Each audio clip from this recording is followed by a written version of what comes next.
नमस्कार विद्यार्थियों। आज मैं आपके लिए लेके आया हूँ एक नई वीडियो जिसमें हम पढ़ेंगे संख्या पद्धति।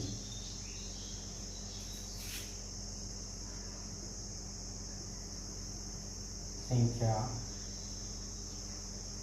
पद्धति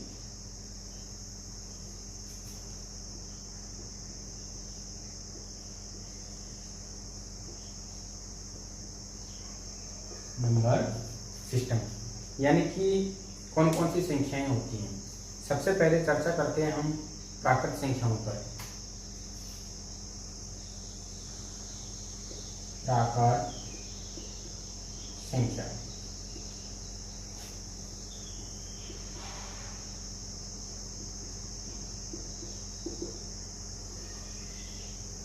प्राकृत संख्याएं किसे कहते हैं?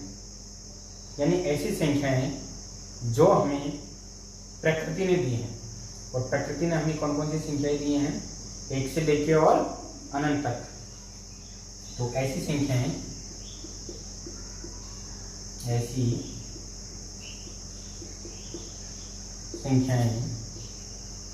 जो 1 से लेकर अनंत तक चलती हूँ, प्राकृत संख्याएं कहलाती है। इन्हें अंग्रेजी के कैपिटल एन से दर्शाते हैं। 1 2 3 4 5 ये अनंत, यानी कि ऐसी संख्याएं जो 1 से लेकर और अनंत तक चलती हूँ उन्हें हम प्राकृत संख्याएं कहते हैं। अब बात इसमें यह आती है कि सबसे छोटी प्राकृत संख्याएं कौन सी हुई? तो सबसे छोटी प्राकृत संख्या कौन सी हुई? 1। सबसे छोटी सम प्राकृत संख्या कौन सी हुई? 2। इसके बाद में दूसरी संख्या आती है पूर्ण संख्या। पूर्ण संख्या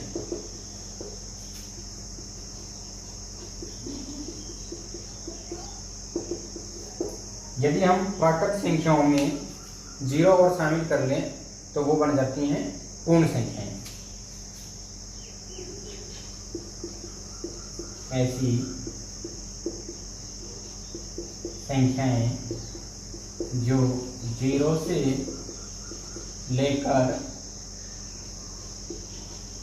अनंत तक चलती हैं, पूर्ण संख्याएं कहलाती है।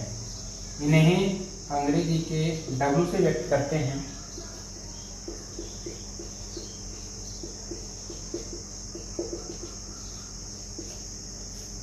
यानी कि 0 से लेके और अनंत तक जो संख्याएं होते हैं उन्हें हम पूर्ण संख्या बोलते हैं।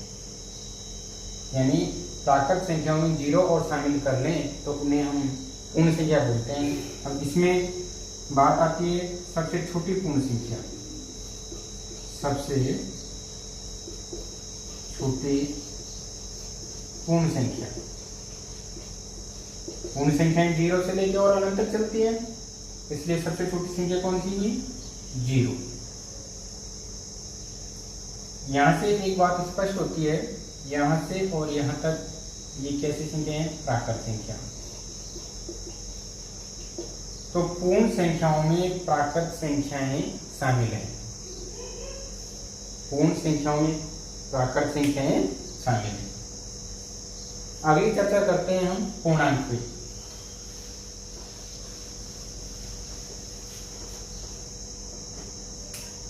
पूर्णांक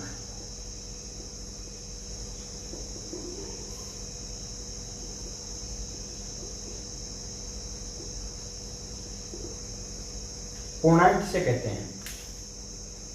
संख्याओं का ऐसा समूह जिसमें धनात्मक संख्याएं, ऋणात्मक संख्याएं और शून्य शामिल हों उन्हें हम पूर्णांक कहते हैं।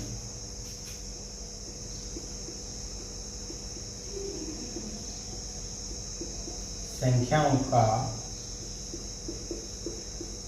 ऐसा समूह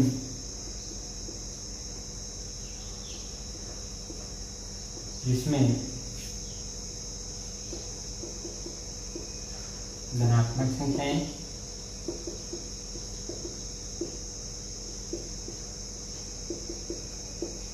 ऋणात्मक संख्याएं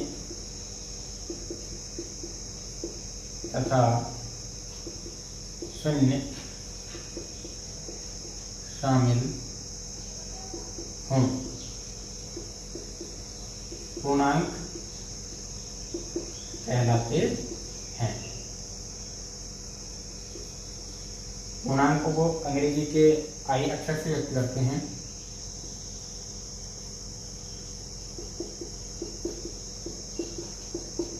-5, -4, -3, -2, -1 ये कैसे पूर्णांक है? ऋणात्मक पूर्णांक है।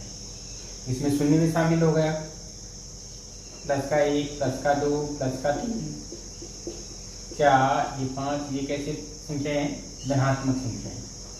तो संख्याओं का ऐसा समूह जिसमें ऋणात्मक संख्याएं शामिल हों, धनात्मक संख्याएं शामिल हों और शून्य शामिल हों, उनको हम बोलते हैं पूर्णांक। पूर्णांक धनात्मक में भी हो सकता है, ऋणात्मक में भी हो सकता है और शून्य भी हो सकते हैं। आगे हम पढ़ते हैं परिमेय संख्याएं। परिमेय संख्याएं किसे कहते हैं?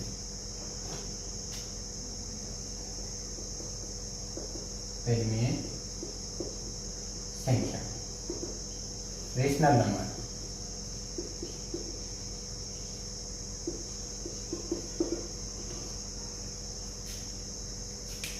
ऐसी संख्याएं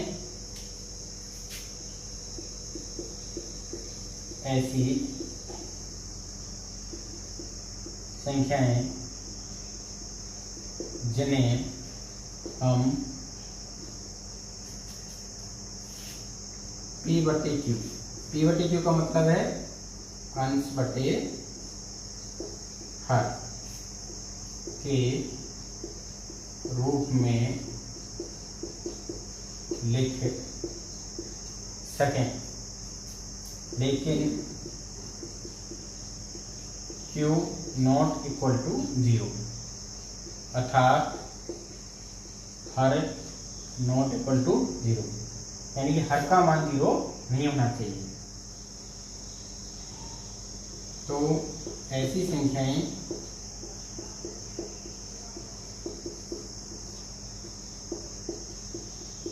परिमेय संख्याएं कहलाती हैं। ऐसी संख्याएं जिन्हें हम P/Q मतलब है अंश बटे हर के रूप में लिख सकें, लेकिन Q नॉट इक्वल टू 0, यानी कि हर का मान 0 नहीं होना चाहिए, उन्हें हम परिमेय संख्याएं कहते हैं। जैसे 4/3 हर का मान 0 नहीं है। 3, अब 3 के हर में कुछ भी नहीं है तो क्या मानते हैं हम? 1, इसलिए हर का मान 0 नहीं है, तो परिमेय संख्या होगी। 0 की बात करें तो 0 के हर में कुछ नहीं है तो क्या मानेंगे हम? 1, तो यहाँ भी हर का मान 0 नहीं है, इसलिए 0 भी किसमें आएगी? परिमेय संख्या में आएगी। इस पर आधारित प्रश्न पूछता है कि 0 कैसी संख्या है, तो हम लिखेंगे परिमेय संख्या। परिमेय संख्या क्यों है? क्योंकि हर का मान 0 नहीं है।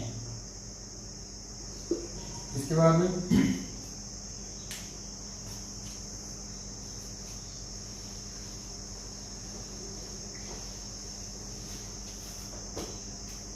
नोट करके लिखिए। ऐसी संख्याएं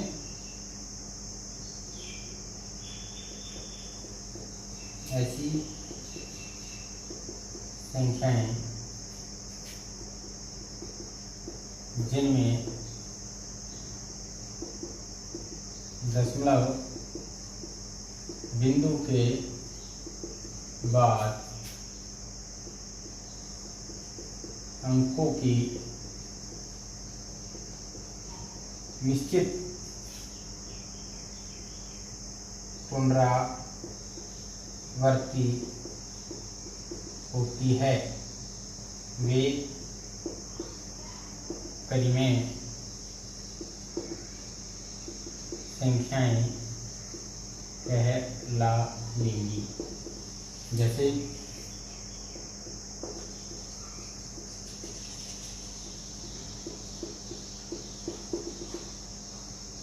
7.321321321 ऐसी संख्याएं जिसमें दशमलव बिंदु के बाद अंकों की निश्चित पुनरावृत्ति हुई। यहाँ देखिए दशमलव बिंदु पर 321 321 321 निश्चित पुनरावृत्ति हो रही है, इसलिए परिमेय संख्या होगी, परिमेय संख्या होगी।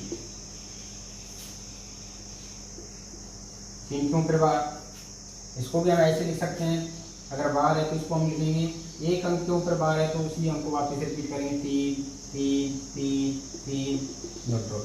तो देखो दशमलव बिंदु के बाद में निश्चित अंक की पुनरावृत्ति हो रही है, कौन से अंक की, 3 की, इसलिए ये किसमें आएगी, परिमेय संख्या में।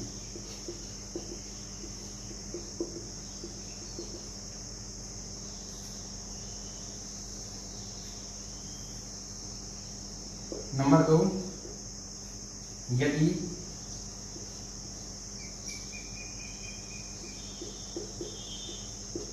संख्या में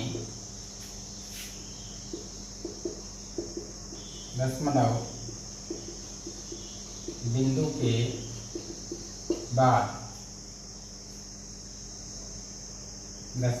के बाद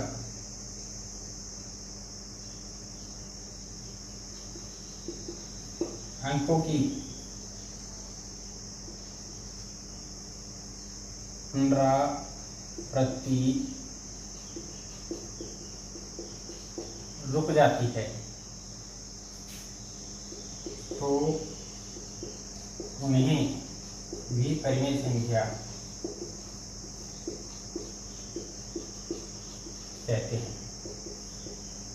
जैसे 0.347, तो हम इसको देखो बटे के रूप में लिख सकते हैं 3 4 7, कितने 1 2 3 3 अंक छोड़ के दशमलव है, तो यहाँ हम 3 0 बढ़ाएंगे हर में, तो हर का मान 0 नहीं है, इसलिए किस में आएगी, परिमेय संख्या में आएगी।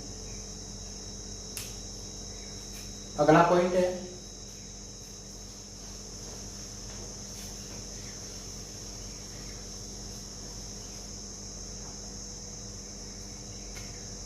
नंबर 3,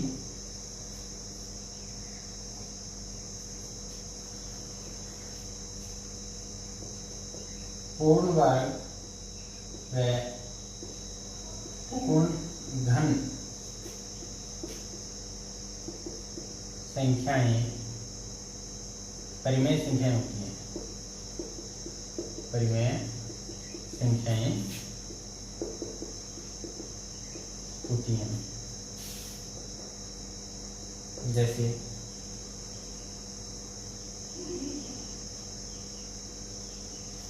64 का वर्गमूल लेंगे तो कितना आएगा 8, 8 के नीचे कितना रखेंगे 1, यानी 8 का मान 0 नहीं है, इसलिए पूर्ण वर्ग संख्या होगी।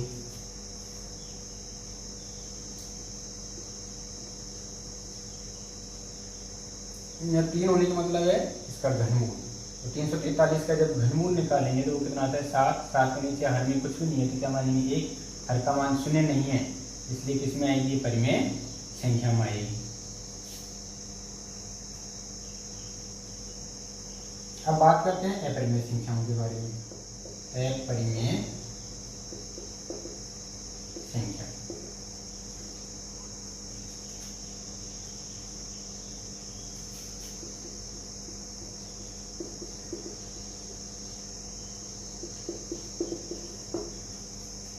जैसे परिमेय संख्या पढ़ रहा है वैसे अपरिमेय संख्या इसका विलोमी है, यानी कि ऐसी संख्याएं जिन्हें हम p/q के रूप में नहीं लिख सकते,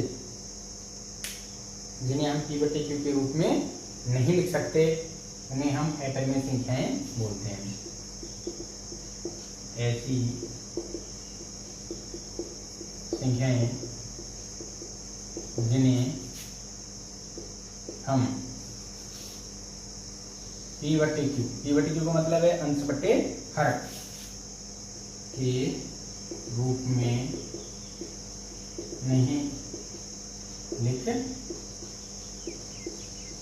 सकते, अपरिमेय संख्या कहलाती है।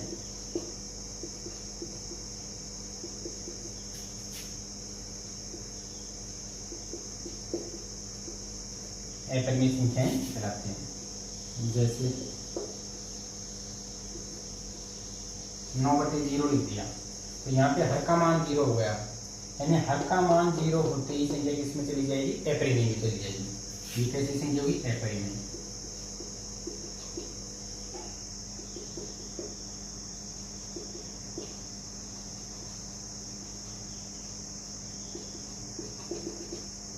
यहाँ पे देखो इस संख्या में दशमलव बिंदु के बाद में निश्चित अंकों की पुनरावृत्ति नहीं हो रही है। यदि दशमलव बिंदु के बाद में अंकों की निश्चित पुनरावृत्ति होती तो वो परिमेय संख्या में जाती। यहाँ पे देखिए 4 3 2 3 2 7 5 2, यानी कि निश्चित पुनरावृत्ति नहीं हो रही, तो किस में जाएगी? अपरिमेय संख्या में। ऐसे ही जिन संख्याओं का हम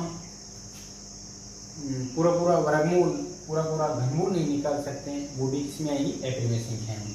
जैसे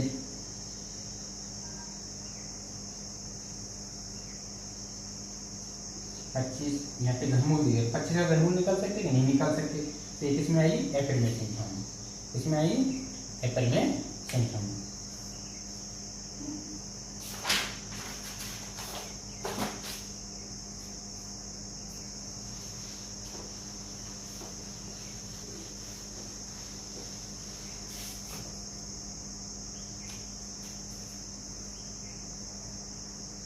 पाई एक अपरिमेय संख्या है, जबकि 22/7 और 3.14 परिमेय संख्या होगी। परिमेय संख्या, इसको ध्यान में रखना है। पाई किसमें आएगी? अपरिमेय संख्या में आएगी, जबकि 22/7 3.14 ये परिमेय संख्या में आई। अब पढ़ते हैं हम अभाज्य संख्या। अभाज्य संख्या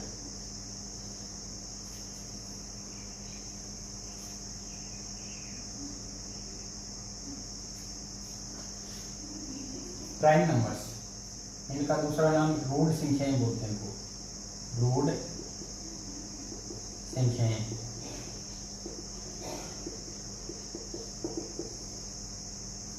तो अभाज्य संख्याएं किसे कहते हैं?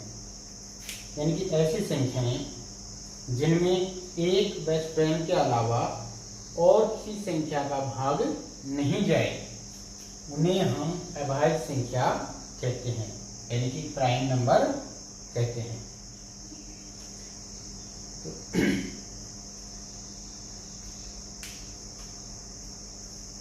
ऐसी संख्याएं जिनमें एक व स्वयं के अतिरिक्त और किसी संख्या से विभाजित नहीं हो, अभाज्य संख्या कहलाती है। अभाज्य संख्या कहलाती है। सामान्य से भाषा है ऐसी संख्याएं जिनमें एक व स्वयं के अलावा और किसी संख्या का भाग नहीं जाए, उन्हें हम अभाज्य संख्याएं कहते हैं। अब इसमें भी अपवाद है। 0 व 1 को न तो भाज्य संख्या में काउंट करते हैं, न तो भाज्य संख्या मानते हैं, व नहीं अभाज्य। इसके बाद में हम बात करते हैं 2 की। अब 2 में 1 का भी भाग आएगा और 2 का भी भाग जाएगा, इसलिए किसमें आएगी? अभाज्य संख्या में आएगी। 3 की बात करते हैं, 3 में 1 का भी भाग आएगा और स्वयं 3 का भाग जाएगा। बात करते हैं 4 की। 4 में किस किस का भाग जाएगा? 2 का भी जाएगा, 1 का भी जाएगा और स्वयं 4 का। इसलिए 1 के अलावा 1 और स्वयं के अलावा 2 का भी भाग जा रहा है, इसलिए ये अभाज्य संख्या नहीं है। 5 की बात करें तो 5 में 1 का भाग जा रहा है, स्वयं 5 का भी भाग जा रहा है, तो ये किस में आएगी? भाज्य संख्या में। 6 की बात करें, 6 में 1 का भाग जा रहा है, 2 का भी जा रहा है, 3 का भी जा रहा है और स्वयं 6 का भी जा रहा है। हमारी परिभाषा क्या है कि ऐसी संख्या जिनमें स्वयं का और 1 का भाग जाता हो, तो 1 का भाग जा रहा है और स्वयं का जा रहा है, इसके अतिरिक्त 2 और 3 का हो जा रहा है, इसलिए यह अभाज्य संख्या में नहीं आएगी। तो समझ में आ गया? ऐसी संख्याएं जिनमें 1 व स्वयं के अतिरिक्त और किसी संख्या से विभाजित नहीं हो, अभाज्य संख्याएं कहलाती हैं। भाज्य संख्या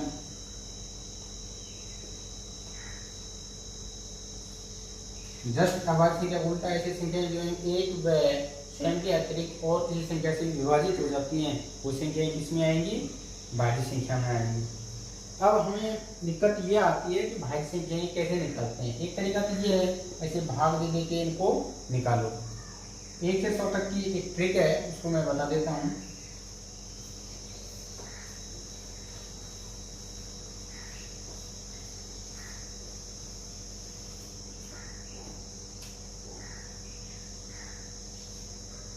इसमें कुछ पॉइंट है, पहले उनको नोट कर लीजिए। नंबर 1, 0 नंबर 1 को न तो भाज्य संख्या मानते हैं और न ही अभाज्य संख्या। नंबर 2, अभी अपन ने पढ़ा, प्रश्न ये भी पूछ सकता है सबसे छोटी अभाज्य संख्या। सबसे छोटी अभाज्य संख्या कौन सी हो जाएगी? 2। 1 को नहीं देंगे क्योंकि 1 को न तो भाज्य में काउंट होती है, न ही अभाज्य में काउंट होती है, और यही एक सम अभाज्य संख्या है। सबसे छोटी विषम अभाज्य संख्या कौन सी हुई? 3। एक प्रश्न इस पे पूछ सकता है सबसे छोटी भाज्य संख्या वो कौन सी है? 4। क्योंकि 1 को न तो हम भाज्य मानते हैं, नहीं अभाज्य मानते हैं। 2 किसमें चली? ये सबसे छोटी अभाज्य संख्या। 3 की अभाज्य संख्या। इसके बाद में सबसे छोटी भाज्य संख्या कौन सी हुई? 4। सबसे छोटी भाज्य संख्या कौन सी हुई? 4। और ये समघीय है। 1 से 100 तक के मध्य अभाज्य संख्याएं निकालना एक ट्रिक है। इस ट्रिक को के द्वारा बताते हैं। मैं ऊपर लिख देता हूँ इसको दोबारा से।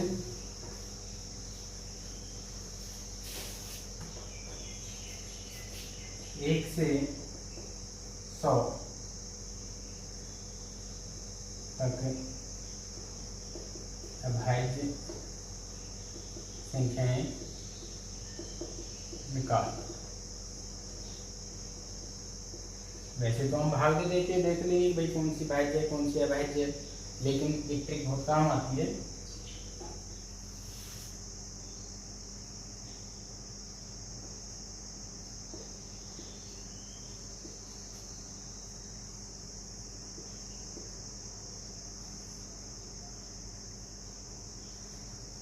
इसको एक तरीके से मोबाइल नंबर समझिए 44 223 223 21। 2-3 बार इसको अपन बोलेंगे तो याद हो जाएगा। 44 223 223 21। अब इसको याद किस तरह से करना है? इसको 10-10 के अंतराल से लिखना है। 1 से 10, फिर यहाँ 11 से और 20, 21 से 30, 31 से 40, 41 से 50, 51 से 60, 61 से 70, 71 से 80, 81 से 90 और ये है 91 से 100। तो आपसे कोई प्रश्न पूछे कि 1 से 10 तक कितनी अवैध संख्याएं हैं, तो अपन तुरंत उत्तर दे देंगे कितनी है 4। तो आपसे पूछे 11 से 20 के तक कितनी, 11 से और 20 तक तो कितनी है 4। 21 से और 30 तक कितनी अवैध संख्या है 2। 31 से 40 तक कितनी है 2। 41 से 50 तक कितनी है 3। 51 से 60 तक कितनी है 2। 61 से 70 तक कितनी है 2। 71 से 80 तक कितनी है 3। 81 से 90 तक कितनी अवैध संख्या है 2। 91 से 100 तक कितनी अवैध संख्या है 1। कितनी अवैध संख्या है 1। अब देखते हैं अपन, तो यहाँ सबसे पहले अपन इनको याद रखो, 1 से 100 तक अभाज्य संख्या। तो देखो 1 यहाँ पे है, 100 यहाँ खत्म हो रहा है, तो इन सबको अपन जोड़ेंगे। 4 + 4 + 2 + 2 + 3 + 2 + 2 + 3 + 2 + 1। 4 4 8 2 10 2 12 3 15 2 17 2 19 3 22 2 24 और 1 25। सीधा सा 1 से 100 तक कितनी अवैध संख्या हुई 25। कितनी अवैध संख्या हुई 25। नंबर 2, तुमसे पूछे 51 से 100 तक अवैध संख्या, तो 51 कहाँ पे है, यहाँ से शुरू हो रहा है, तो यहाँ से काउंट कर रहे हैं अपन को, ये जोड़नी है बस। 2 + 2 + 3 + 2 + 1। 2 2 4 3 7 2 9 और 1 10, यानी कि 51 से 100 तक कितनी अवैध संख्या हुई 10। 1 से 50 तक अवैध संख्या, 1 से 50 तक अवैध संख्या, तो 1 यहाँ से शुरू हो रहा है 50 यहाँ तक, तो इनको काउंट करना है बस। 4 + 4 + 2 + 2 + 3। 4 4 8 2 10 2 12 3 15। तो देखो 51 से 100 तक 10, 1 से 50 तक 15, टोटल कितनी हुई 25। तो ये 1 से और 100 तक के मैथ अवैध संख्याएं निकालने के लिए ही ट्रिक है। अगला हो सकता है तुम्हारे मन में एक प्रश्न उठे कि सर ये तो सीधा है, अपन से पूछ ले 1 से और 85 तक या 1 से और 45 तक कितनी अवैध संख्याएं हैं। ऐसे क्वेश्चन पूछ ले कि 1 से 45 तक अभाज्य संख्या ज्ञात कीजिए। क्वेश्चन दे दिया अपन को, अब इनको अपन भाग दे के निकालेंगे तो बहुत टाइम लग जाएगा। तो अपन क्या करते हैं, अपन को ये फॉर्मूला तैयार है 44 223 223 21। यहाँ पर इस तरह से अंतराल से बना लिया, अपन को 40 तक तो यहीं से करना है। तो पहले 1 से और 40 तक लिखेंगे, 1 से 40 तक अभाज्य संख्या। तो 1 से 40 तक काउंट करो, 4 + 4 + 2 + 2। 4 4 8 2 10 2 12। अब बात आपकी 40 तक लेगी, 41 से और 45 तक। 41 से 45 तक, तो 41 से 45 तक में हम क्या काउंटिंग लिख सकते हैं, गिनती लिख सकते हैं। 41 42 43 44 और 45। अपन को पता है 41 में 41 का ही भाग जाता है, ये 1 का जाएगा, तो 1 का अवैध संख्या ये हुई। 42 में तो देखो 1 का चल जाएगा, 2 का चल जाएगा, 3 का, इसलिए अवैध संख्या नहीं है। 43 में 1 का ही जाएगा, स्वयं का जाएगा। 44 में तो और संख्या को भागा, इसलिए ये भी नहीं है। 45 में देखो 3 का चल जाता है, 5 का चला जाता है, इसलिए ये भी अवैध संख्या नहीं है। तो कितनी हुई, एक तो ये हुई और ये हुई 2। तो टोटल 1 से 45 तक अभाज्य संख्या 12 + 2, टोटल कितनी 14। तो इस तरह से अपन 1 से 100 तक की मध्य अभाज्य संख्या निकाल सकते हैं। एक बार इसको रिपीट करना, समझ में आ जाएगा। बहुत ही सिंपल तरीका है अभाज्य संख्या निकालने का। धन्यवाद विद्यार्थियों, आज की वीडियो में अपन इतना ही पढ़ते हैं। अगले वीडियो लेके आएंगे। इस वीडियो को लाइक कीजिए, शेयर कीजिए ताकि मैं आपको नई से नई वीडियो ला सकूं। धन्यवाद।